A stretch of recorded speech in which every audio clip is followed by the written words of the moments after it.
எப்படியாக இருந்தாலும் படுக்கையோடு அழைத்து வர வேண்டும். ஹல்லேலூயா. இதெல்லாம் எடுத்துருங்கன்னு சொல்லக்கூடாது. சர்ச்சுக்கு வரேன்னு யாராவது சொல்லிட்டா போதும், அம்மா இதெல்லாம் வைக்காதீங்க அப்படின்னு சொல்லக்கூடாது. படுக்கையோடு அழைத்து வாருங்கள். படுக்கையிலிருந்து எழுப்ப வேண்டியது அவருடைய வேலை. ஹல்லேலூயா.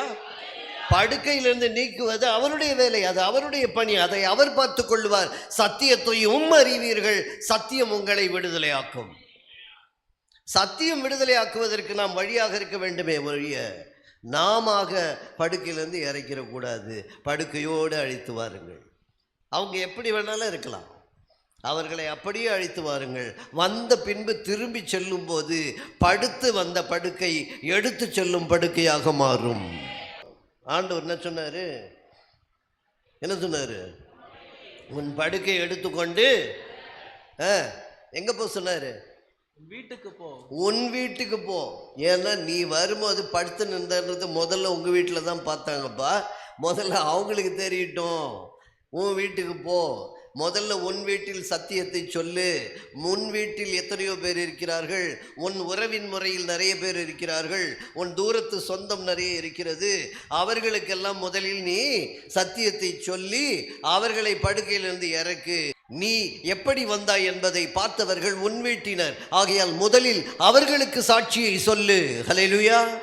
அதை தான் கர்த்தர் இங்கே சொல்லுகிறார். உன் படுக்கையை எடுத்துக்கொண்டு. ஏன் எடுத்துட்டு போனாரு?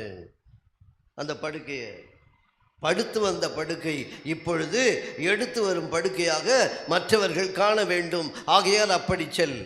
அது மட்டுமல்ல, இங்கே விட்டுட்டு போயிடாத, வேற எவனாவது ஏறி படுத்துருவான். அதை முதல்ல நீயே வழியில் குப்பை தொட்டியில் போட்டிருப்பா. இனிமே அது உனக்கு தேவையில்லை. ஒரு அல்லேலூயா சொல்லமா? அப்படிப்பட்ட ஒரு கர்த்தர் அழைத்து வந்த 4வது வசனம் என்ன சொல்லுகிறது? ஜன கூட்டத்தின் நிமித்தம் அவருக்கு சமீபமாய் சேரக்கூடாமல் அவர் இருந்த வீட்டின் மேற்கூரையை பிரித்து திறப்பாக்கி. மேற்கூரையை பிரித்து திறப்பாக்கி. யார் வீட்டு கூரைய?